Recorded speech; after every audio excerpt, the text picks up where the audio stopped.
All right, welcome everybody. So today I'm going to be firing up my new player guide to State of Decay 2 in 2023. Now, a lot of you guys be like, man, this game is pretty old. It came out in like 2018. This game has had a lot of updates, and especially the most recent update, Update 33, really changed how the game works in a lot of ways. So I figured a lot of new players come to the game. I'm going to take some time and kind of just explain to you guys how these new systems work, how to play the game. Now, this is like, if you've never played this game before, this is the guide for you. Now, this is not going to be a traditional guide as, you know, like one might see on like a YouTube video. This is going to be more of like a guided walkthrough. I'm going to play through the game, and as we, you know, run into situations, we're just going to approach everything. I'm going to give you tips and tricks on everything that happens from start to finish. So, you know, if you're looking for more of a traditional guide, this isn't really going to be that. If you've seen some of my guides in the past, you'll know exactly what I mean. But a lot of information will be given out here, and I really, really hope it helps you guys out. So, when you first fire up State of Decay, this is a zombie survival open world. It's very, very unique. There's not really many games like it. So, if you're trying to compare this to like DayZ or, you know, 7 Days to Die, it's nothing like that. So a lot of those games, like if you've had experience in those, it's really not going to transfer over very well into a game like this. This game is very, very unique, permadeath and things like that. But we'll get into all that as the guide begins. So when you fire up State of Decay here, which if you guys don't know, the game's on Xbox or PC. It's free on Game Pass. So if you want to check it out for free, if you're not exactly sure if you want to buy it or not, it is on Game Pass. So when you fire it up, this is the screen you get. You have the campaign, which is what we're going to be playing. You have Heartland, and then you have Daybreak. These two game modes right here, do not worry about these. These are going to be for you later on. But when you very, very first start this game, you're just going to click on campaign. Now, yours is going to look a little different. Yours will say like new game or whatever. But because I have communities already, it does this. So in order for me to get set up, I actually have to go to an empty slot.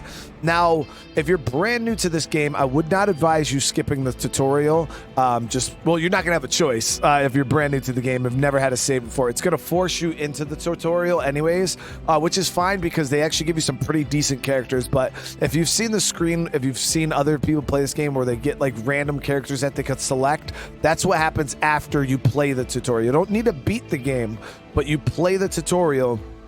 And as soon as you get to the main map, you can back out of the game, start a new game, and it'll allow you to roll your characters. But we're going to I advise you guys, if they're first time ever playing the game, just roll with the tutorial characters. They're not bad. And you get to start off with 4, and it's a little bit different. So that's what we're going to do here. We're going to start with I'm going to start with the tutorial. And we'll keep it simple this time around. You can choose your difficulties. I don't advise, you know, if you're a brand new player, Lethal Zone is the hardest difficulty. And it's very, very tough. But I would advise you guys to start with standard. If you're really, really having a hard time, you could drop down to green. But standard zone is pretty comfortable for most people. But like I said, if you start playing this guide and all of a sudden stuff is feeling a little too hard still, you could change your difficulty in the middle of the game too. You don't have to like restart or any of that. I'll show you guys. You can lower the difficulty while you're playing, or you can raise the difficulty while you're playing also. So yeah, we're just gonna leave it on standard. Let's jump in. Man, it's been a while since I've done a video, guys. I generally do live streams, so it feels weird. Okay, so once you get in, these are legacy bones. You don't have to worry about this right now as a brand new player. These won't even show for you. You're just gonna have a bunch of empty boxes here. But later on, you'll unlock these, but that's for future stuff. Okay, so now this is unlike the randomized characters. These are set characters. They have set traits, they have set skills. They're always going to be the same no matter what. Now this is only for the tutorial. When you play the normal map, or the normal game, it's not like this at all. So I always advise for a new player to roll with the siblings here, only because the brother is a mechanic. The rest of these skills, like craftsman, chemistry, gardening, won't really benefit you all that much on the lower difficulties or in the early game. The only thing I could really say is mechanics would probably be your best bet, because it honestly, for most people, you want a mechanic in your community. You always want a mechanic. They help you with so many things that we'll go into in once we get in game. But I advise you guys roll with the mechanic. And because she doesn't have a 5th skill, as you notice, none of the other people have that 5th skill. That means you could teach her whatever you want. Anytime you get a survivor that doesn't have a 5th skill here, you can use skill books in the game and teach them whatever skill you want. So if you don't have a mechanic, if you're like, you know what, nah, Brian, I want a gardener in the beginning of my game, you could always teach this other person how to be a mechanic. But it's RNG. You don't know when or how you're going to find a skill book. There is ways to force the skill, but that's more advanced stuff. But right now, I advise you guys roll with the mechanic. You'll thank me later. Here we go.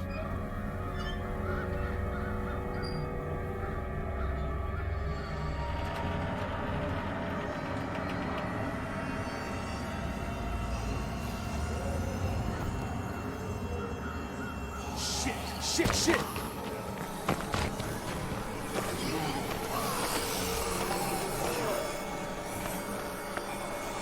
Keep moving.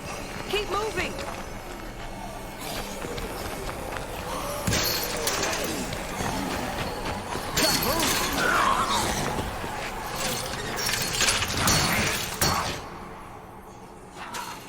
Now it begins, guys. Damn, what is that stuff? It's like its whole body is an open wound. We should keep moving. No telling how long that gate's gonna last. So they're talking about this special zombie here, the red one. That is a plague zombie, which we're going to learn a little bit about here as we go forward. But so tell me again why this was a good idea. The army's in here. They've gotta have food to share. Okay, so you're just starting off. The survivors they give you don't really have much on them. Now, I'm going to give you guys a little tip right now. Before you walk out into this area, you see this baseball bat on your back? The game actually has a system set up where it's gonna do something to this baseball bat. Now, what I advise you to do, this is a little cheese, remove the baseball bat before you even walk through these doors. Don't drop it. Just pull it out of your open your inventory. On PC it's tab. I don't know what it is on controller, but whatever your inventory button is, and then unequip the bat. Okay, so now when you walk out here, you're good. In State of Decay, no matter what, if you don't have a weapon equipped, you still will always have your little sidearm here. Some people have kitchen knives, screwdrivers, and whatnot. You'll always have this to fight with, no matter what. So let's get out here. There's going to be a couple zombies that you're going to have to fight.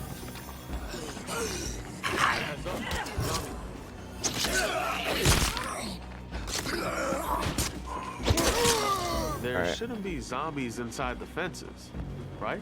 Better question? Where are all the people? They can't all be gone. They sure left a lot of stuff behind. Now, when you see the little highlight in the square right there, those containers can be looted. That means there's stuff in them. If you don't see a highlight, you don't have to go around and check all these crates or nothing like that. There's not going to be anything in them. The only containers that have loot in them will flash like this. Now, when you're going through this tutorial area, I do advise you to just grab everything. You know why not? Perfectamundo. It'll help out. So these bandages here you use to heal. You see how I have a little bit of damage there? So you can go and use this. Last one. It'll heal it right up. Now I'm going to still keep that bat unequipped. Like I said, we don't want it to break. But when you're 1v1 with a zombie, the screwdriver's good enough.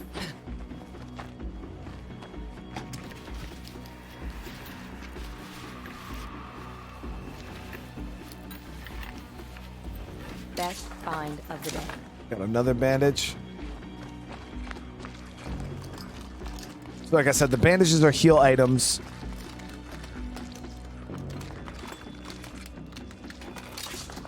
More bandages. Finding healing items for days.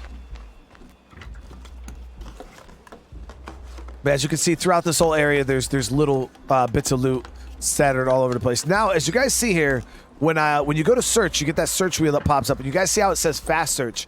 Now, fast searching is something that you can do, but you risk a search crash. And what I mean by a search crash is it'll just like boom, it'll make a bunch of noise and it'll track zombies.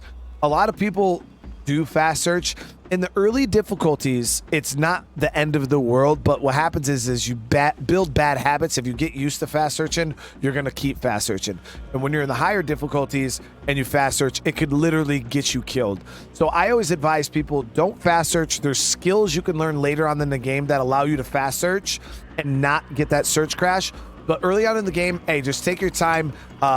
You can like feather a little bit of fast search in if you want, but you're, like I said, you're risking a search crash, and to me, it's not worth it. Like, yeah, you might save a couple seconds on that search, but now you're gonna lose minutes because now you got to spend all this time fighting off these zombies, using resources, bullets, ammo, health, stamina to fight off the zombies you just attracted to save a couple seconds. So realistically, you're losing time fast searching. So it's something to keep in mind. I don't fast search all that much unless I have a person that can do it without getting the search crash.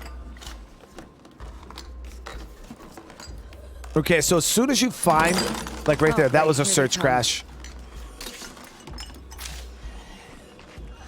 And now you see how I just attracted these zombies. I could have fought these zombies 1v1.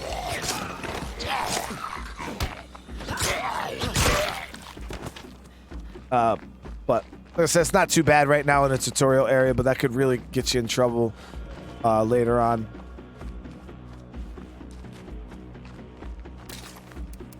Okay, so these right here, these bag of snacks, these are stamina items. So as you notice, as you fight, that blue bar over near the minimap goes down. And this is your stamina, like your oxygen. So the more you use it, eventually when you fully run out, which I'm going to try to run my stamina all the way down right now for you. Your character slows down big time. Wicked ineffective. You can't dodge or anything like that. So watch your stamina. But what happens is if your stamina is all the way down like this and you use one of those snacks, it'll instantly fill your stamina back up. Or you can just wait a few seconds and I'll show you guys here. Just wait a few seconds and your stamina will passively start regenning. Now another little trick you can do to get your stamina to go up faster is crouch. And when you crouch, your stamina goes up really, really fast. Too many Z's behind us to go back now. Might as well keep looking around. All right, so I believe this toolbox is where you'll find a new weapon. Now this is there it is. That'll come in handy. Okay, so now that we did that, the reason you're like, Brian, why would you do that, dude? It's just a baseball bat. Baseball bats are actually pretty good weapons in this game. So now I'm going to re-equip the baseball bat because I like it a bit better than a crowbar. It's a little lighter. It has really, really good knockdown.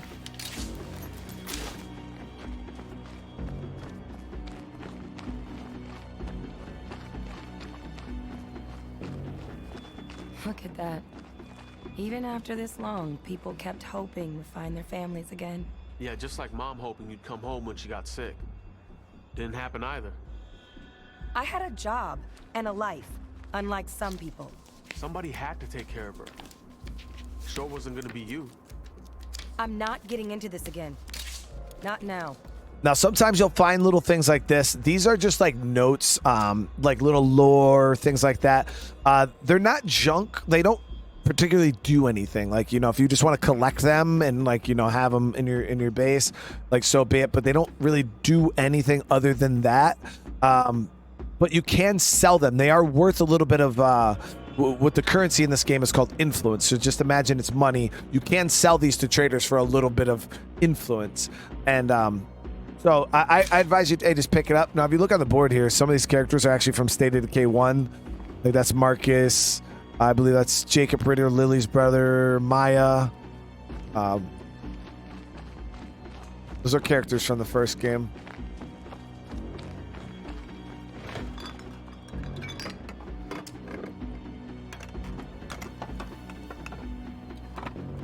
Perfectamundo.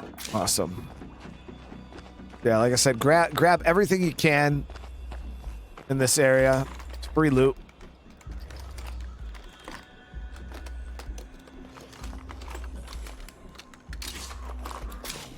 Okay, so there's about 4 zombies here. We got our baseball bat now, so we should be able to go ham. I can't let that one back up.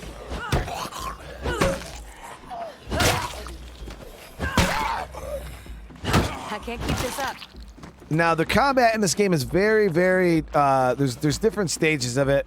We'll get more into the combat once we get out of the tutorial, but for right now, you guys just practice your swings and dodges. There's the dodge button. You can dodge through the zombies like this, get behind them, start doing some attacks and stuff like that. But we'll get more into like in-depth fighting techniques, like some of the stuff you guys probably see me there, like grabbing zombies, throwing them to the ground and stuff like that. We'll hash out. But what is this place? Creepy as fuck. That's what. okay, so this part you're probably like, what the hell's going on? You just got to keep pushing forward, and it'll progress the mission. Come in here, trigger. Get it off me! Looks just like the gooey one we saw outside the gate. But he just got bit. Bit me. I got gunk all over my shirt. Now that is a tragedy. Now, in State of Decay, the zombie virus isn't like Walking Dead. Like, you're not Walking Dead, you get bit, that's it, you're going to turn. In State of Decay, normal zombies actually don't infect you. Only the red ones do, and they affect you with the blood plague. So it's not as dangerous, but like he is now, you guys will see, but he has blood plague now. But yeah, the virus itself is not the danger in this game, really. I guess even a zombie apocalypse can't stop red tape. The plague is. Shit, this bite is really itching. You always did fuss over every little scratch. Oh my god. What the hell happened here? So this part of the tutorial is just kind of trying to show you ground executions. When zombies are on the ground, you can just go up and execute them. Oh, what a mess. Is it just me, or did it suddenly get really hot? Maybe we can find you some medicine if we keep looking.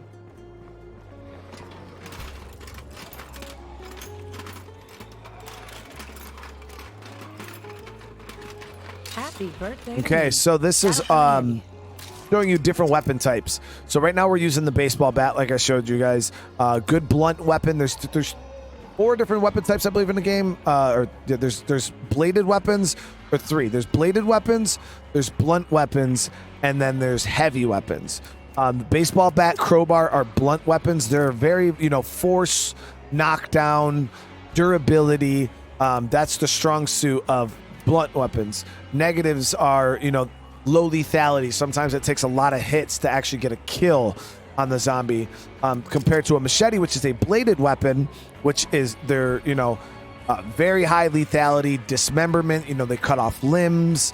You can get kills a lot faster, but generally the downside of these is lower durability.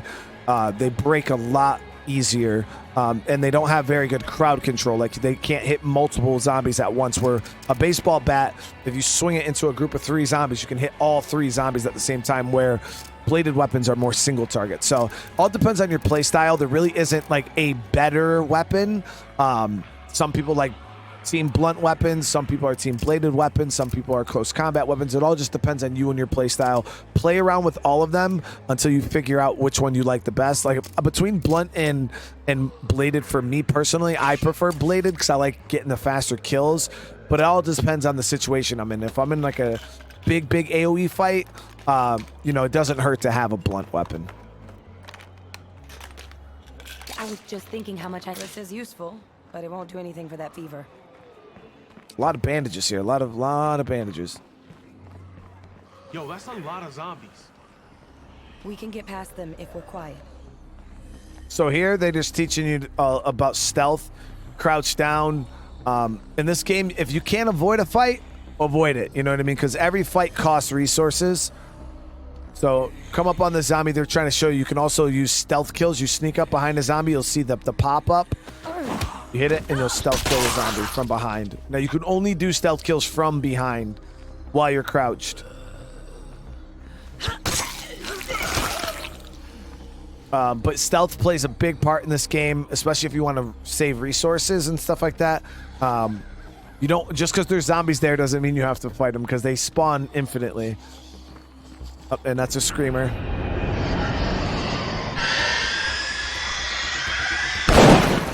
Hey, get your butts over to the ladder. Go, go, go! Yeah, so screamers are your howling zombies that cause all the zombies to go crazy and run towards you. What are you two doing? Not supposed to be any civilians here. We thought the army might have food. Where did everyone go? Whoever's still in charge shut it down, pulled everybody out. The army's gone, kiddo. Lucky for you, I stuck around to keep an eye out for anyone left behind. Oh, fuck, I feel terrible. I just want to lay down and die. Hon, you don't look so good. My brother was bitten. I think it's infected. Got any medicine? I've seen this before. You need something special. Go find the doc over at the S&B. Swine and Tell him I bovine sent you. chat. Here we go. All right. We'll move through here. There's no enemies that you really have to worry about. A lot of zombies on the fence. You know, that'd be a bad day for anybody, right? Hey, there aren't supposed to be any civilians left in the camp. I always knew she was a softie. What do you need? My brother is sick. I think it might be serious. Uh-huh. You'd better come with me. This is like the one that bit me. What's wrong with it? We call it the blood plague. It's contagious to humans, and it takes you while you're still alive. Are you saying that's what's gonna happen to me? Well, probably, but maybe not. Hey, you! Come here. Here it is. So they're just introducing the blood plague zombies. These are the red zombies that you have to worry about. We haven't fought any of these yet. The ones that you guys have seen are normal zombies. So there's your normal zombies, then there's blood plague zombies, and then there's freak zombies, but we'll get into those You later have a on. Flashlight. Look for a sample case in there and bring me whatever you find. I've been researching blood plague with some other civilians. We found a cure that works if you use it soon after infection. The army took our lab when they left, but they didn't get everything.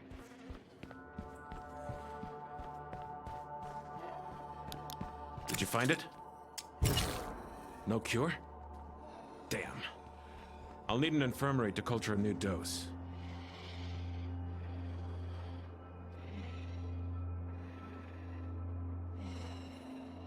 Hey, Doc, shit's getting bad out there. Thanks to all the noise, the Zeds are swarming the perimeter. You're the one that This shot. camp is done for. It's time for us to go. All of us. You know I can't leave Jamie. If you stay, I gotta stay. Then we both die. Jamie's gone. But this kid still needs your help. Okay, fine. Just give me a second. Make it quick.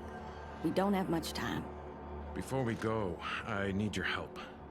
That thing in the cage, it was a person once. I tried to reverse the effect, but we ran out of time. I don't have it in me to do what I should. Maybe you do? All right, so he's asking you to take out the zombie for him because it was somebody he cared about. Now he gives you the gun. It's still, you got to equip it. I'm actually seeing people be like, dude, what's going on? You bring up your inventory, you go down to the gun, and then you hit whatever your equip button is, and then it actually assigns it up here to your sidearm. So in State of Decay, you can hold melee, or your close combat weapon, your melee weapon. You can hold a sidearm and a primary weapon now. So, you know, long rifles, crossbows, things like that. Shotguns will take up this slot, and then your handguns and things will take up your sidearm slot. So you equip it, shows on your hip right there. We only got 10 bullets. But in State of Decay, when you shoot zombies, you want to make sure you shoot them in the head. In this game, literally, you can peg a zombie as many times as you want in the chest or in the legs, they don't. It's not like they'll die eventually. They won't. So in this game, you got to make sure you hit the head, or they just will keep coming. Like you can just shoot them all day in the body, and they'll just get hit. They actually don't die. I just wasted 2 bullets. So don't be like me. Just instantly go for the head. I'm sorry. I hope you're in a better place now. Listen, I know we've had our problems, but please, don't let me turn into one of those things. You're my brother. I have your back. Always. All right. Thank you. I'm sorry I wasn't stronger. All right, time to go. Big sister's got the wheel. I heard some rumors about a good place we could pull up. All right, and now the actual game will begin. That was kind of just like a little tutorial to kind of teach you the basic controls. We keep going. As long as we stick together, we can survive anything. There it is, guys. Welcome.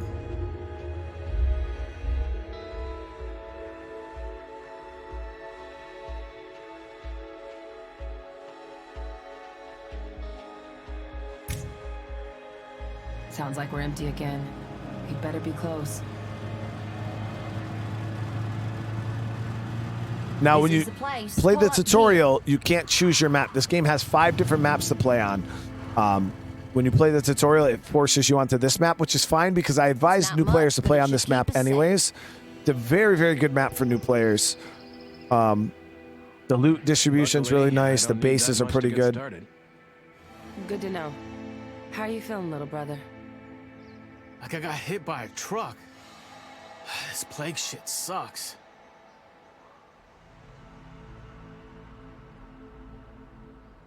Hey, so welcome to your You first need to take it base. Seriously. Get over to the infirmary, okay? Now, as you can see, this guy Yeah, sure. has the The infirmary. full-blown blood Maybe plague. that'll fix everything. How that works is if those red zombies bite you enough, that bar that you see above the minimap that's counting down, that actually starts as a white bar that slowly fills up over time every time you get hit. And once it maxes out, you get fully infected with blood plague. And then it's a countdown timer. Standard zone, I think you get an hour. But don't panic. You don't have to like rush to get him cured in that hour. When you, right now they're telling me to stabilize the patient by putting them in the infirmary. So on your base, you have to have an infirmary built. And what happens is you can just walk them up into the infirmary. You use it. And then this first option here says treat plague and infection. You click that and it allows you to check somebody in. Now, the bigger your infirmary, you can upgrade your infirmary. The more people you can check in at the same time. Right now, this is a level 1 small one, so you can only check in one person at a time. But you could scroll over, you could check all your people. No treatment needed, no treatment needed. And you can see he has blood plague. So this will suspend his plague. That 44 minutes will stop counting down, and now you no longer have to worry about it. So you check him in. Now, this screen, you have to actually select a survivor. If you don't do it, you're actually just going to pull him back out. So go over, select a different survivor. I'd say pick your military person, right? I feel like shit. Better get fixed up. And he's going to go lay Tell down. me he's gonna pull through. He has to. This isn't as good as having the actual cure, but I should be able to keep his blood plague from getting worse for a while. That is, if we can keep our supply of meds from running out. Damn it, this isn't fair. Hey now, don't panic. The doc has this under control. I know how to make a cure that'll work. That's not the issue. I just need more plague samples. My lab didn't have enough. I think I saw a place where we can find all the samples you'll need. Okay, so she spotted some now to cure blood plague, you need to combine medicine, which if you look up on the top there, right now our base has 7 medicine. These are all the resources that are in your base currently. We have 7 medicine, so you have to combine medicine with plague samples in your infirmary. So if you come over here to craft items, you'll see blood plague. It'll tell you what you need. We actually picked up some samples when we were in the tutorial, gave you 4 of them, but we need 5 in order to craft a cure. Now that stays the same across all difficulties. You always need 5 samples per cure. So all we need is 1 more. And the way you get those samples is by killing the red plague zombies. Regular zombies will not give you those. You can only get it from plague zombies. And plague juggernauts also give it, but that's something you don't need to worry about right now. But the military lady here, she comes with a rifle, 7.62 bolt action. This gun never jams or breaks, so you don't have to invest parts into keeping it maintained or in tidy condition. And if you look in your locker here, the game actually starts you off with some goodies, you know what I mean? Right now she has a 6-slot backpack. They go all the way up to 8 slots. So we have a 7-slot here, which I'm going to swap backpacks just so we can hold some more equipment. And it gives, as you can see, we get an extra additional slot here. All this stuff we'll go over soon, but yeah, you know, there's handguns in here if you want. There's extra ammo for your weapons, so I'll grab that extra 7.62 there. And you know, if I really wanted to be, you know, we'll leave this handgun in there because I don't believe he has one. I think she has a gun. Yep, she has a gun, and I believe he also has a gun. Yep, and then she has the rifle. So I advise you arm every one of your people with a gun. Now, in State of Decay, the zombies react off of sight and noise. Now, this gun is a 7.62 rifle. If I were to shoot this thing, it'd be quite loud, and it would draw a lot of zombies towards me. So early on in the game, try to get used to using melee a bit more than shooting, unless you have to. If I had to shoot an unsuppressed gun, it's only going to be in an emergency, like a life or death type emergency, because it's just not worth the trouble that you're going to bring on yourself. So like right now, you know, most people would be like, oh yeah, let me shoot this. Now there is no aim down sights in State of Decay. It's all pure third person game. But when guns have scopes on them, they do allow you a zoom function. So as you can see, I can tighten that up, and I could hit a headshot on all these zombies, you know, if I wanted to. But like I said, it would make a lot of noise, and time to get this done. It's not worth it. Dying on my watch. Now, when it comes to fighting the red zombies, these are the ones that can infect you.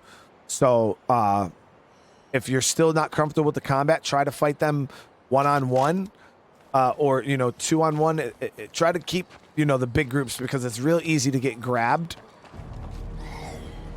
Try to just make a little noise here. Just attract a few of them.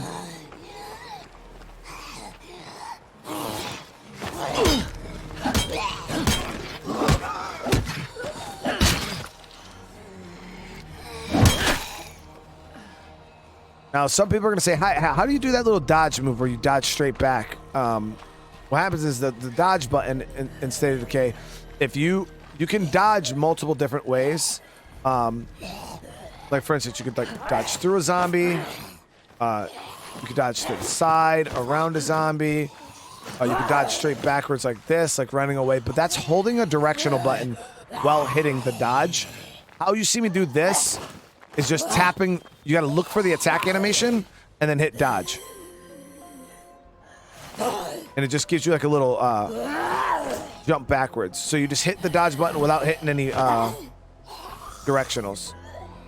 But that also opens you up for a counter attack. If you attack right after you jump back, you'll get a counter attack. So that's how you do that little step back thing.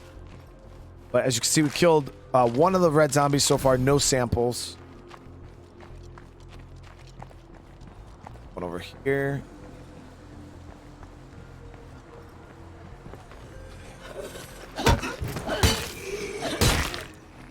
Sample we need. We'll kill this guy. Just get rid of him.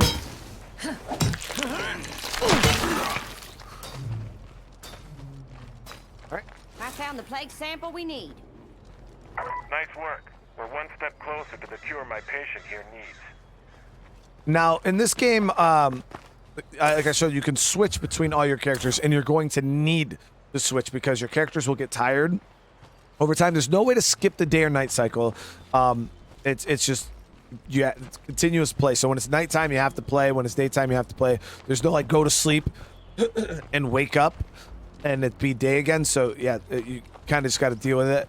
But if you guys notice, I'm not like sprinting everywhere I go, because if you do this, not only do you make a lot of noise and attract zombies, your character is going to get tired quicker. and you're gonna have to keep swapping your characters out all the time. So if you don't have to sprint, I mean, yeah, here and there, if you just kind of want to pass time, you could sprint, but eventually you do unlock, you get your cars going. You won't have to really worry about walking everywhere. But yeah, don't sprint all the time. It's not that good for you. Beggars and choosers. There we go. We got some more ammo, some parts. I got your sample here. How's he doing? I'm starting to think dying would be better than this. Relax. Everything will be fine. And you, please drop the sample in our supply locker. We now have enough plague samples to make the cure. We should get on that as soon as possible. Now, you can make the cure with any survivor. It doesn't matter. For just that, theater immersion, we'll do it with the theatrics. We'll go with the doctor here. We'll have the doctor do it.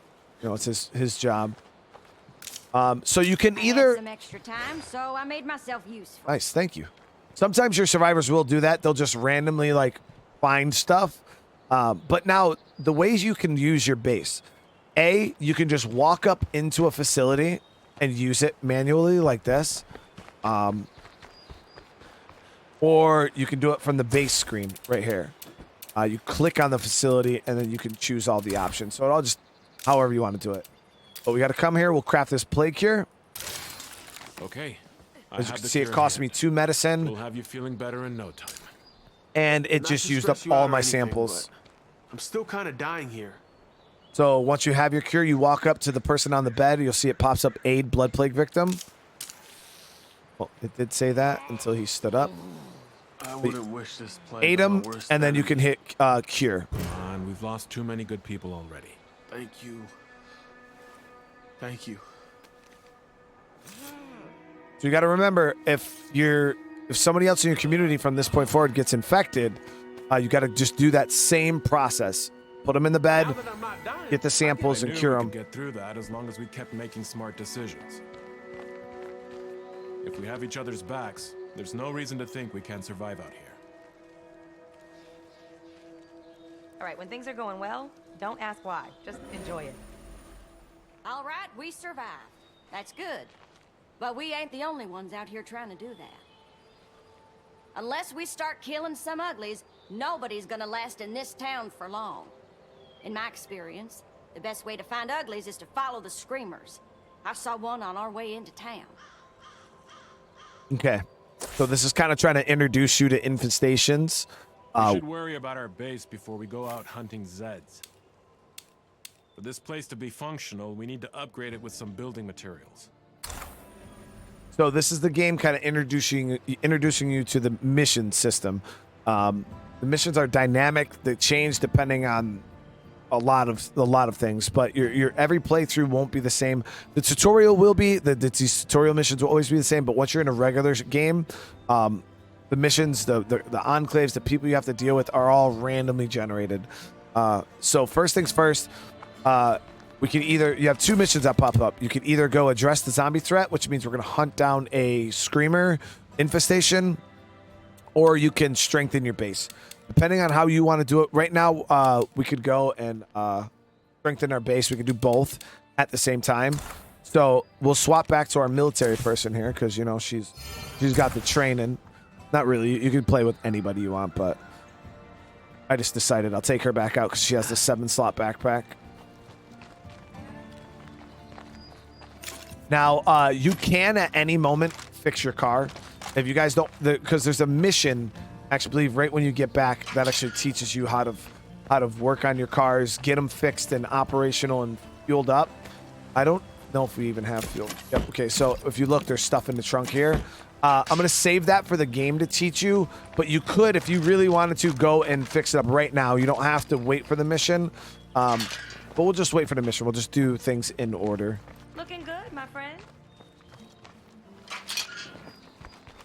Okay, so this mission here, like I said, strengthen our base. We'll head over and do this. It says move to the trash self-storage site to search for building materials. Now, building materials are the resource you need to build up your base. A bunch of different things you craft with them. Now, that right there is a screamer, guys. That is a freak zombie. The one that you've seen in the beginning of the tutorial. if you aggro this guy and he screams, he'll attract a bunch of zombies. So anytime you see those guys, either A, take them out from range, or go wide and just avoid them. Those versions of screamers, these ones are just normal screamers. They don't attack you. They can't hurt you in any way. They just make a bunch of noise and attract zombies. So, but there is a variant of screamer in higher difficulties that can actually hurt you, and it hurts bad. Alrighty, I'm gonna search this place for materials. As you can see, we've got zombies on the roof. Is this really our... This is about our home. That has to be our priority.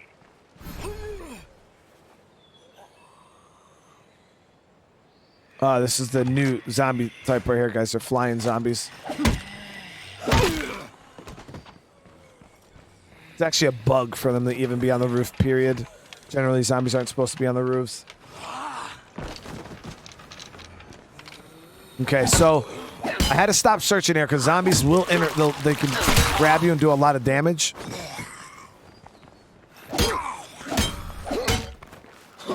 So I always advise you, stop searching, take the zombies out, and go back to searching because you don't want to get grabbed.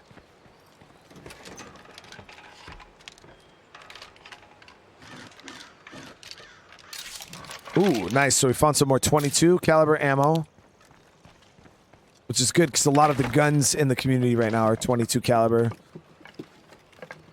The tutorial is very generous, as you guys can see. We already have guns, we have ammo, we have a car. A lot of these things, when you start a normal game outside the tutorial, you won't have any. You don't start with any guns. You don't start with any toolkits. You don't start really with anything. So it's a little bit harder. That's why I said if you're new to the game, definitely start off with the tutorial. But if you're not, if you don't want to play the tutorial, all the tips I'm giving you right now are still viable, especially once we get past this introduction area here. All right, let's get these materials back home. But when you start, you guys like, man, there's not a lot of zombies around. The game progressively gets harder and harder and harder as you keep playing on any difficulty. So if you start off and you're like, man, there's like no zombies, To this day, give it a little bit of time. I locked the door before I left home the last time. It will ramp up. Hope got a package for y'all. That should get us started. Thanks. Okay. We can use those materials to start building anytime. If we built the workshop, we could keep our weapons from falling apart. Now, there's two very important facilities in my book, especially for a starter, is you have your infirmary, which, you know, you use to heal yourself, craft the plague cures, medicine, things like that. Very, very important for keeping your survivors alive, because in State of Decay, survivors, it's permadeath. So if a survivor dies, there's no like respawn, there's no like lives or anything like that. They're dead, gone forever. So these survivors level up, they rank up, and you know, for you to fully rank these survivors and level them and pick their specialty skills and you know what they provide to your community, whether they're your mechanic, they're your doctor. Every survivor has their own special, unique traits about them, especially if it's like your doctor. Now, if I were to bring this doctor out on a mission and get him killed, my base no longer has a doctor. I got to find a new one. So be careful when it comes to permadeath. So healing and stuff like that is very, very important in this game because your characters can die and they are gone. One of the cool things about State of Decay and weapons, melee weapons, guns, all that stuff breaks down over time unless they're bolt action. Like this rifle here is a bolt action, like I told you. So it never breaks down. It never jams or breaks, so you don't have to worry about maintaining that. But your melee weapons, the more you hit zombies with it, the more they break down. And you need a workshop, which is right here, to work on weapons. You can craft explosive fire. Like this is like a very, very, very important facility. You can also build beds, you can build gardens, you can build, you know, a fighting gym to help your people train at melee combat. You can build a shooting range to help your people get better at shooting. You can build a toilet to boost morale so your people aren't pooping on the ground. Generators, water collectors, watchtowers. There's all different types of stuff, and a lot of this stuff we'll get into later on.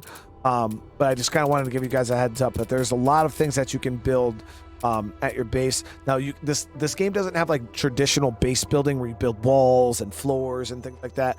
Each base comes with set, you know, perimeter. It has some built-in facilities already, and not every base is the same. Every base will have a storage, a communication center, and that's it. That's the only common, and parking spots. Those are the only common thing you'll see in every base. But some bases on the map have unique. Some of them come with like, if it's a restaurant, sometimes they'll have like a built-in kitchen in it. Some of them will have built-in beds, like the tower here. It all depends. Bases are all unique in their own way. So definitely keep an eye out, but we'll get more into that as we get further in the game. So right now, we'll build out workshop. I know weapon maintenance isn't sexy, but it keeps us alive. It's really about being self-sufficient. That's critical out here. As you can see, nighttime setting in. It's getting pretty damn dark outside. And for a lot of people, State of Decay it can get dark, guys. This map is actually not that bad. There's some other maps that are quite dark, but now you could check your base screen here. You'll see how long it's going to take for this to build. We only got 10 more seconds, so I'm gonna let that build in, and I'll show you guys what you can do at it. The best way for us to survive is by heading off potential conflicts before they even get started. If we claimed the nearby military site as an outpost, that would warn away any potential troublemakers. It'd also give us a steady supply of ammo in case anybody doesn't get the message.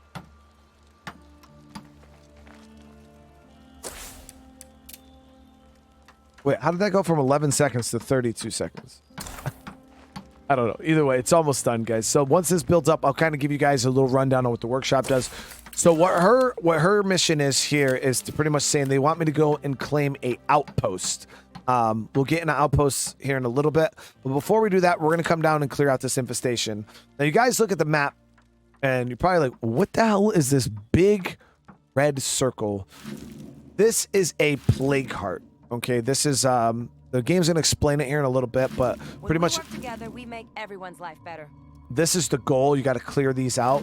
Now, this red thing is plague territory. So all the zombies in this red area are going to be the red ones that can infect you. So you got to be careful for that. But also, all of the buildings, you can't claim any of the buildings in this circle as a outpost until you clear this. Now, these are not easy to clear. There's like... It's like, I guess you could say, like a little mini boss fight. Tons of zombies show up. There's 3 different waves to the plague heart. It's a big deal. We'll get into clearing those later on.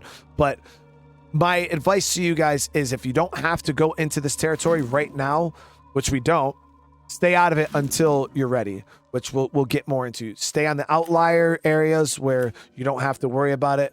But yeah, this is plague territory. Now, there's more of these all around the map. Right now, I don't know why the other ones aren't showing. They'll probably show after the tutorial. But yeah, these are plague hearts. They're all over the map. And depending on what difficulty you're playing on will dictate how many of them are on your map. So this is our workshop, guys. Like I said, you can come in here and you can craft explosives. Right now, you can craft box mines, firecrackers for distraction, crossbow bolts, and you can produce ammo. You can also scavenge and break weapons down now.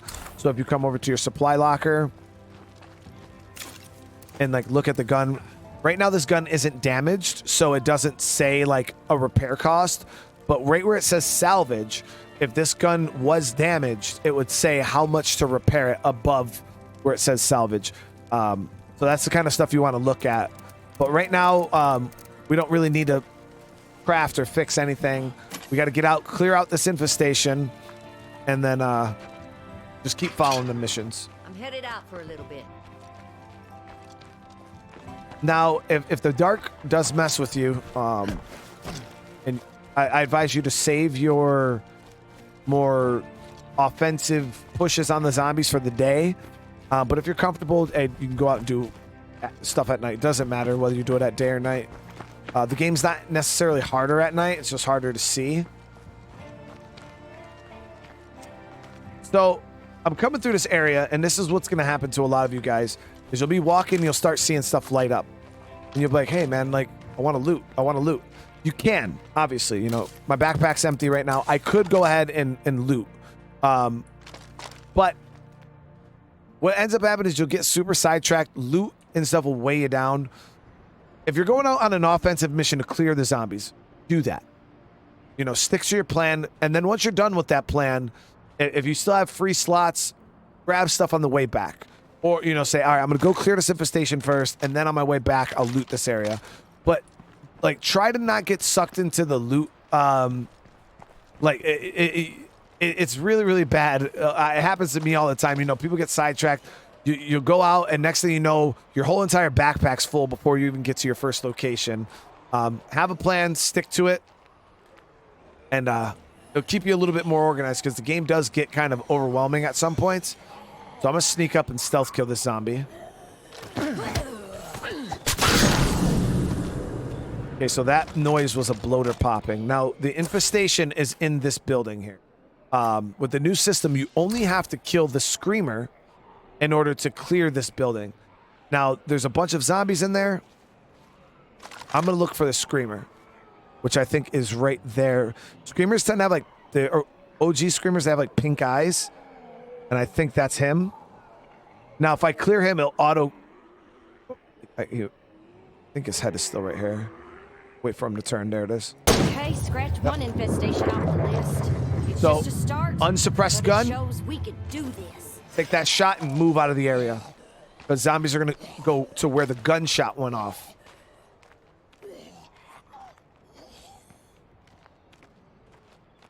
And that's all it takes. Now, obviously, if your screamer wasn't possible to see him from the window there, you're going to have to get a bit closer to the building. But you can pretty much stand on the outside of those windows, search for that screamer, and hit him with a shot. If we're thinking about long-term survival, we need friends. Let's get on the radio and see who else lives around here. If you run up in there, like, yeah, you could just run up in there and Rambo and fight all the zombies, but if you want to, buildings like that have glass all the way around them, try to just go around the building from a distance and see if you can line up a shot on the screamer. Hit them, and then just like I said, when you have a gun without a suppressor, shoot the shot and get out of there. That's it. Oh, nice. More bullets. Okay, so let's get these resources back home. We have more missions, obviously, that are popping up, but I'm going to loot, get the stuff back home, and then go out. Make sure you always empty your inventory. I've watched a lot of people play this game, and they'll loot, and then they'll go back to base, or they won't go back to base, and they'll just walk around with just tons of stuff on them. Only carry what you need on you. If you have access stuff, just swing by your base or an outpost, which we'll get into here in a little bit, and drop it off.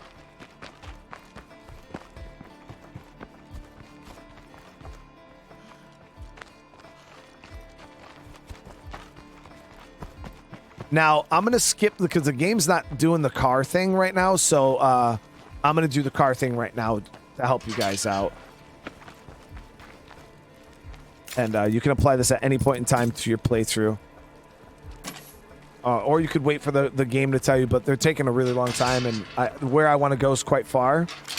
So we're going to go and claim an outpost, which is down here. Now, I don't know why they want you to do the ammo outpost. Honestly, it's not a very good one. And in a normal playthrough, I would never tell you guys to claim this outpost. I'm only going to do it because the game is telling me to. But realistically, you want to aim at your first outpost being more like a food outpost to keep your people from going hungry. Because as you guys can see, my food stockpile is going down. And your survivors, they all eat food every day. So this number will always go down. So you got to make sure that you're combating your food loss by food gains, whether growing gardens or having food outposts and things like that, or going out and scavenging for food. You want to make sure that you're constantly keeping this up, because your people start starving. They'll leave your community. There's negative things that will happen to them, like they'll have stamina issues. You want to make sure that you keep your food up. So these are cars. There's all different kinds of vehicles in the game. This one, as you can see, is smoking. It's pretty beat up. But cars need gas and they need repairs. So the more that zombies jump on your car and hit your car, they can rip your doors off. They can blow them up ultimately GTA style, like on fire explosion. That's how these cars work. So you need toolkits to keep them repaired, and you need fuel to keep them moving. Now, you could come up to here and access, you can grab vehicle supplies. So you can grab a toolkit, or you could grab gas cans, advanced toolkits right from here. And what happens is when you click this, it puts it in the trunk of the vehicle. Now, this vehicle already had stuff in the trunk. As you guys can see, it already had toolkits and gas and food. So what you can do is when you have resources in the trunk of a car, you have your supply locker on the inside here, and you have your resource storage here.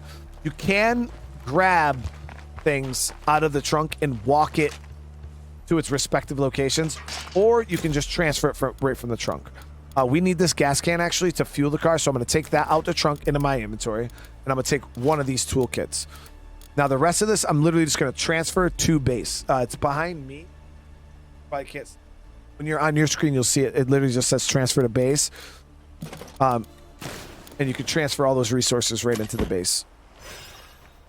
Let's go ahead, fuel this bad boy up. Now, one gas can is not going to completely fuel the vehicle all the way. This is going to get it a little less than half. So that little yellow bar up on the top there, that's how much fuel the car has. It'll take about 2 or so gas cans to really get this one going. And then the repairs, you walk to the front with a toolkit on you, and you just repair it. And now the same thing with the repair. This car isn't fully repaired. A lot of the times, imagine it as like a vehicle that has a health bar. That health, that just fixed it 70% out of 100. But it's good enough. I always say, don't waste your toolkits until your vehicle's smoking, because if not, then you're not getting the most out of it. As long as your vehicle's not smoking, it's good to go. But we got about a little less than half a tank of gas, which is fine because I don't want to use any of my base supplies. Right now, if I wanted gas, if I come here, we have none. My base has 0 gas in it. But you can use your fuel supply at base to craft gas cans with this function here. So you see load gas can. You can do it from here, or you can come to your storage and you can do it from here. It costs 1 base fuel and it'll give you 1 gas can. For right now, I don't want to do that. We'll go out and loot for fuel. As you guys know, we just cleared out a gas station that had zombies at it. We can get fuel from there. So I would say just this is more than enough fuel to make it to the outpost. I'm going to loot some fuel before I craft it. So get our lights on. Let's head down to this outpost. A horde of zombies. Now, don't run into zombies with the front of your car. This game, cars do break quite easily if you're running into zombies. But you can open your door and hit them with the door.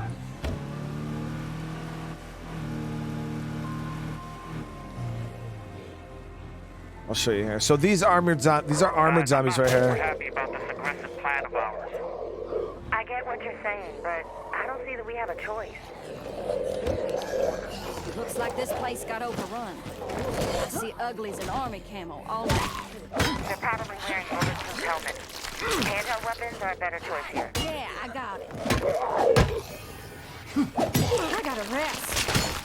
Now you gotta watch those executions, because as you can see, when you get locked into those animations, the zombies can hit you. So I advise you not to do executions, especially with these weapons, blunt weapons, because they can be time consuming. But these are armored zombies. Anytime you get around like a military location, these guys, their helmets are bulletproof. So shooting them doesn't do much. Now you can shoot them enough times and eventually knock their helmets off. Or if you have a really, really high caliber gun, like a 50 cal, you could shoot right through the helmet. But these guys, I advise you fight in melee. One of the good attacks you can do on zombies is when you're one-on-one, is you can dodge behind the zombie and do an execution from the rear, and it's a one shot. I'll show you guys right here. So dodge behind, they'll pop up, grab them, and you one shot them. Now be careful with that attack there, because if there's zombies around you, that you get stuck in that animation and they'll hit you out of it. So I generally only do that when it's me and maybe 1 zombie or 2 zombies. The other one I know won't hit me. But yeah, you got to be careful with that.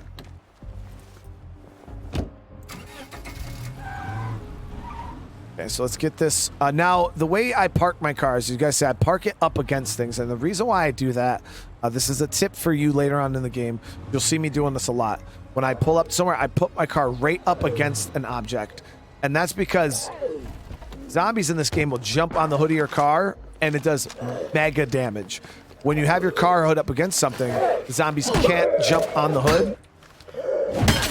They can still jump on the doors and stuff, but they can't destroy the engine. So anytime I pull up somewhere, I always pin my car up against it. The military site is the first step to staking our claim on it. Relax, I got it. So the military site, the good thing about these is you could find guns, you could find ammo and things like that. Each building in this game has different loot types. Okay, so it's not like the loot isn't random. Like you go into a building and it's just like, you know, like Daisy, you could find like random stuff all over the place. In this game, the loot, if you find a gas can on the ground, there's a good chance you're going to find gas in it. If you find, you know, I don't know, if you search like a metal box that looks like there might be circuitries in it, you're probably going to find circuits. And that's how this game is this is a military checkpoint. So there's a good chance I'm going to find military checkpoint, like, you know, guns, ammo, grenades, flares, things like that are what you're going to probably find in an area like this. So if you want to find loot, you got to sit there and think, okay, what kind of building would give me this kind of loot? And we're going to go scout after this just to give you guys an idea of how to search for specific buildings. All right, but here we go. It sounds like the area's clear. I always clear out the area before I start looting to make sure I don't get snuck up on. This place has 6 lootable containers. So Well, that's all for the uglies here. Can you get an outpost set up there? People need to know this is our territory. okay, so what I would advise you guys to do is you can make this an outpost first, because what happens is when you search containers in a building that is now your outpost, it searches really, really fast. So I could search this stuff now, but then I'll have nowhere to store it. If you make this an outpost first, you can store it all in here, and you get to search faster. So we'll go ahead. As you guys notice, I had to clear the area out. If you're wondering, like, hey, why can't I make this into an outpost? There's going to be little squares on the map, and you have to search every, like, room in a building or area on the in the checkpoint. You'll see little squares. Just walk to the square, and then once you search all of them, the area will turn into a circle like this. And once you got this safe zone, that means you can now make it an outpost. So we'll outpost this. Now, it shows you the cost. Making outposts, first of all, you only have a certain amount of slots for outpost. Like right now, because of like my command center and everything, I can only have 2. With upgrades and good bases and doing certain things, you can get all the way up to 7 outposts. But right now we can only have 2. And it shows this. I have 870. This costs 300 influence. And then it tells you what you get from claiming this place. We'll get ammo collection because it's a military site. So we'll get passive ammo every day. We get outpost defense, which all outposts get defenses. And you can swap characters here. Pretty much saying, you know, if you're survivor's hurt or tired, you can switch them out here with another person from back at your base. So let's get this claimed. The outpost is ready, folks. That's great. We'll get a steady supply of ammo from that place, which I expect will come in handy as we expand our territory. Now that this is an outpost, it makes a nice big safe area. No zombie. Now, the way safe areas work is zombies can't spawn in this area, but they can walk into the area. So there's a lot of confusion around safe areas in State of Decay. They're like, oh, I was in my safe area and I still got attacked. Yeah, because zombies can still walk in, but they just won't spawn in this area. Now that we got this outpost claimed, let's go around and loot and see if we can get some goodies. But you see how fast that loots when it's an outpost? Not bad. Beggars and choosers and whatnot. Nice. So flashbang grenades.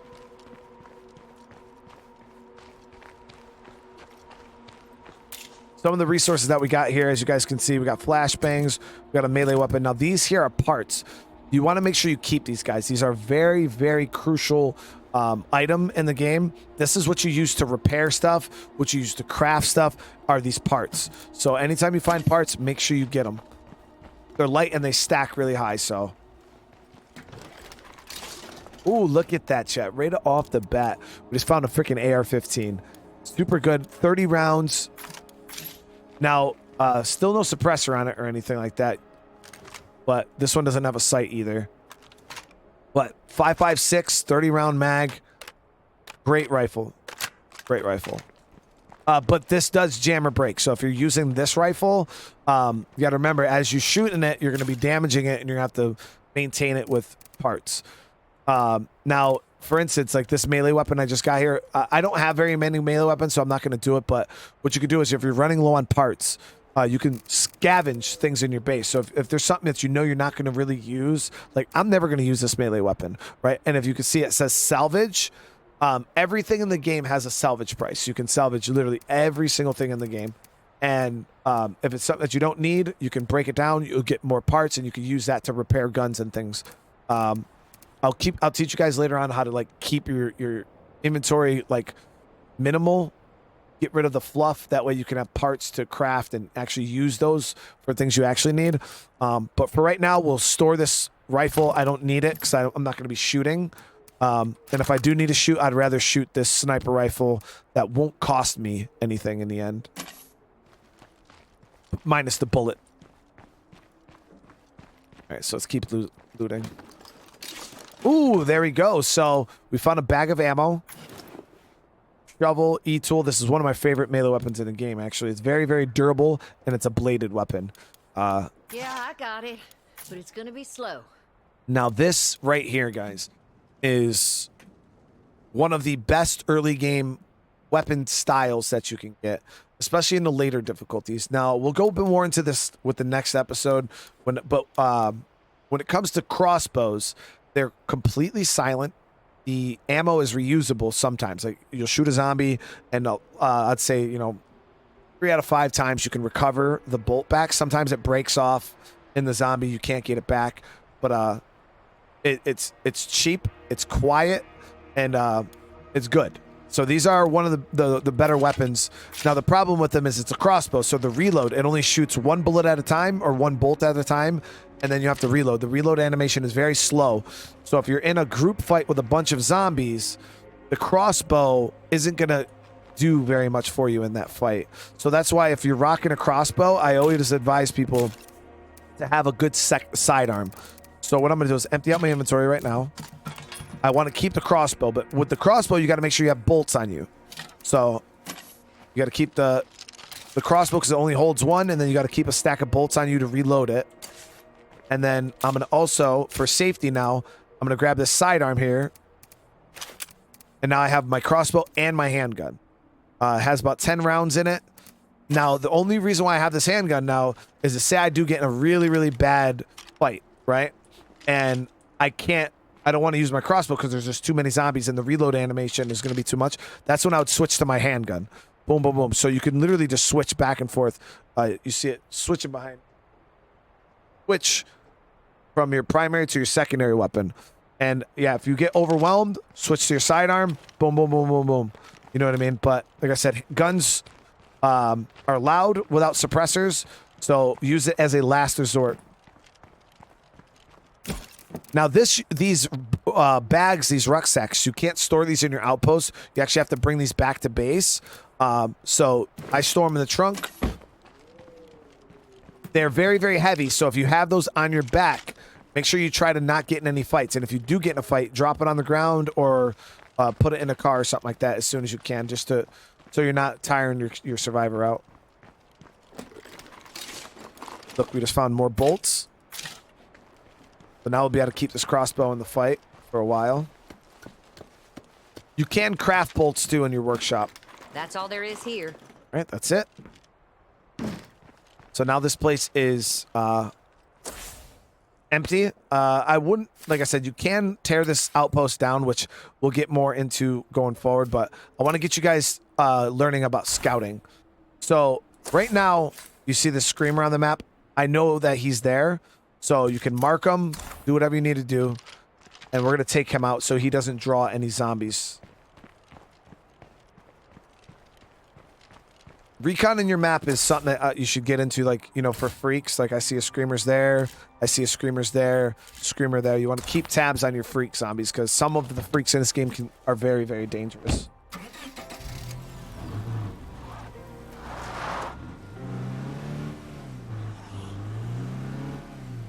Like I said, don't hit the zombies at the front of your car. You can hit them at your door. Now, I know that screamer was right up here in this intersection somewhere. There he is. So I'm going to stop a distance away.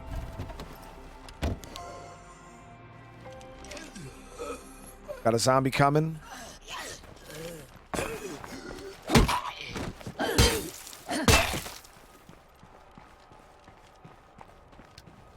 Like I said, screamers you want to take from range.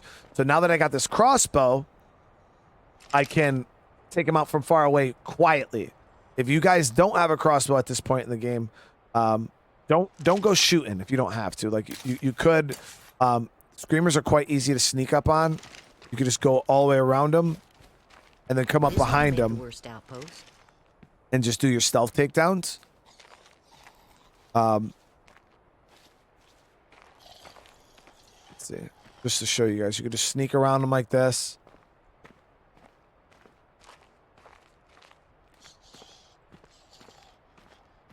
And then just come up on the back of them.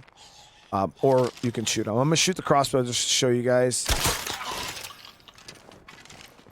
the reload animation. So see how long it takes to reload that bolt? And then I can pick my bolt back up. Make sure you pick your bolts back up. All right, but now that screamer's cleared, I don't have to worry about them.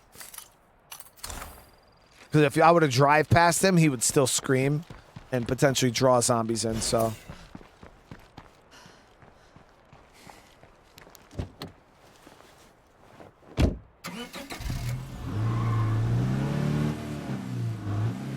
Now, I'm gonna teach you guys here about scouting the map. All over the map,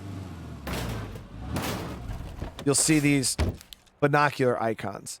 These are scouting sites, which, as you can see, there's buildings here that aren't revealed. Like, I don't know what they are, but then there's buildings that are. It's because if you walk close to a building, it will reveal it to you. Now, instead of having to walk up to every single one of these buildings to reveal what it is, you find scouting spots like this, which, like I said, they're all over the map. They show up all over.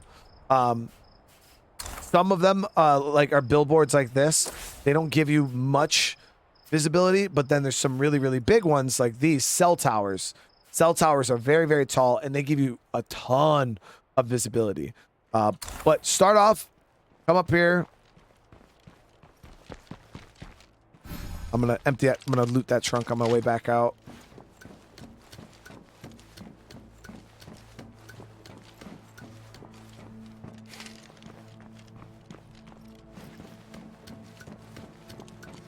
So you get on the top here, and then it'll say aim to enter survey mode.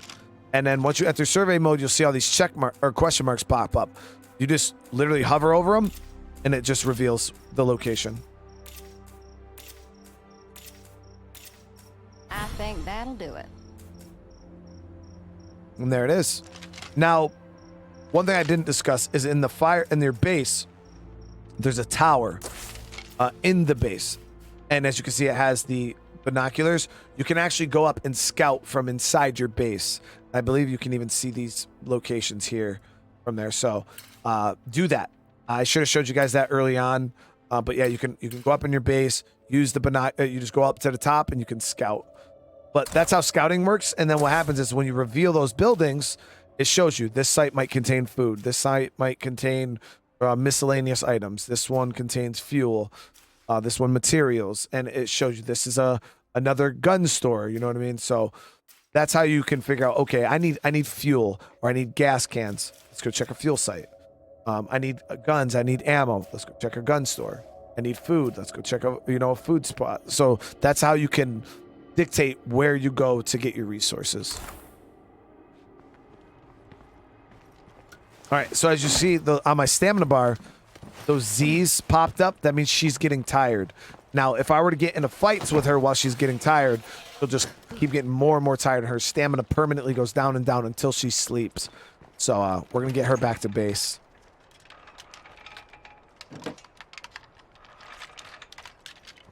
Don't this beat off?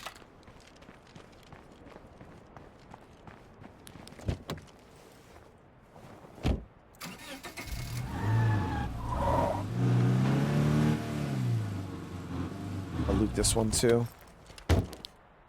Now, when we get back to base, each survivor has their own individual inventory. So you got to make sure that if you want your person who's out on mission that you're actively playing, nice, we just got a gas can, to have the crossbow, you have to take it off this survivor, or if not, they'll just keep it on them. So.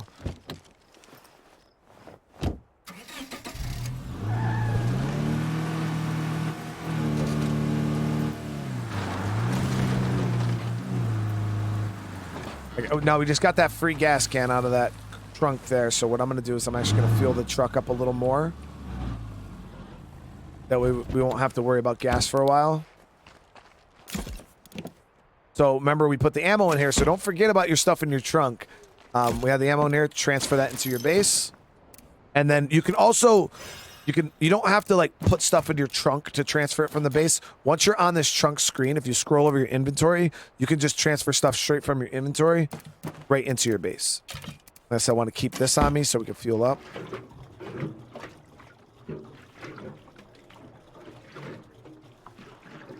Boom. Got almost a full tank. Now, your cars, your lights, at night it's very, very dark. This was actually a recent update, you know. Back in the day, in State of Decay, when you got out your car, your lights would automatically turn off. The game's quite dark, so say you pull up to a really, really dark area that you want to loot, you can now get out of your car, and your lights will stay on, and they'll light up the area, so it's not super, super dark for you. That's one thing that you can use your lights for. Use it to light up an area at night. But if you don't want to do that and your lights are kind of bothering you, you just hit the button, turn them off.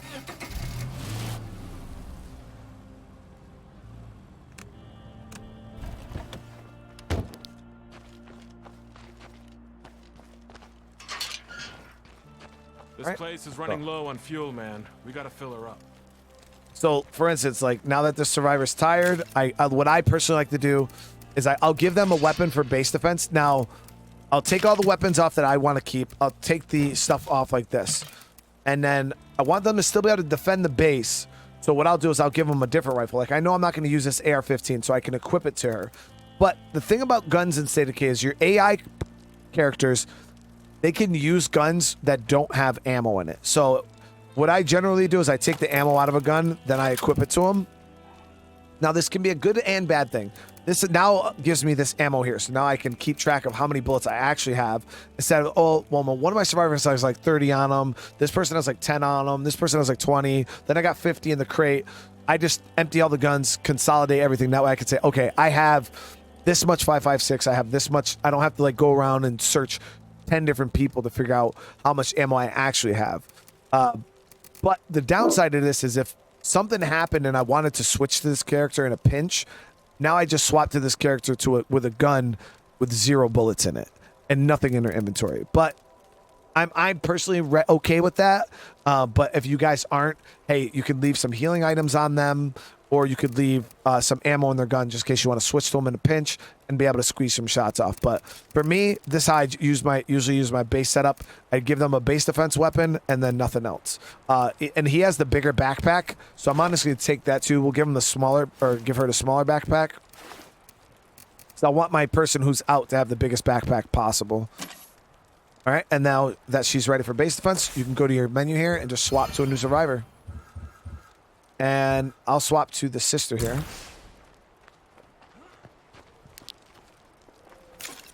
And then she already has a gun on her, so I don't need to grab this one. But I will empty out her inventory. And I always, my go-to inventory is stamina items, heal items, gun with ammo. If you need more ammo on you, you can carry a stack of bullets in your inventory like this. If you want more than what the magazine can hold, Generally, early game like this, I don't have a suppressor anyway, so I know I'm not going to shoot. I only keep what's in the gun. 11 bullets should be more than enough for me to get myself out of a bad spot. And then healing and stamina items. And that's like my go-to inventory, minimum. And we'll swap out for the trench tool. But yeah, so we're going to end this episode here, guys. We're just getting started with this guide. Like I said, next episode, we're going to start focusing on a little bit more looting, backpacks, crossbows, things like that. I'm gonna start teaching you guys. And yeah, we're just going to keep this going. So remember, if you guys are enjoying this guide and it's helping you out, make sure you smash that like button. It's the best way to let me know that you guys want more of these episodes. And if you guys are new to the channel, hey, consider subscribing. It really, really helps out. So again, thank you guys so much. I really, really appreciate it. And I'll see you guys in the next one. Peace.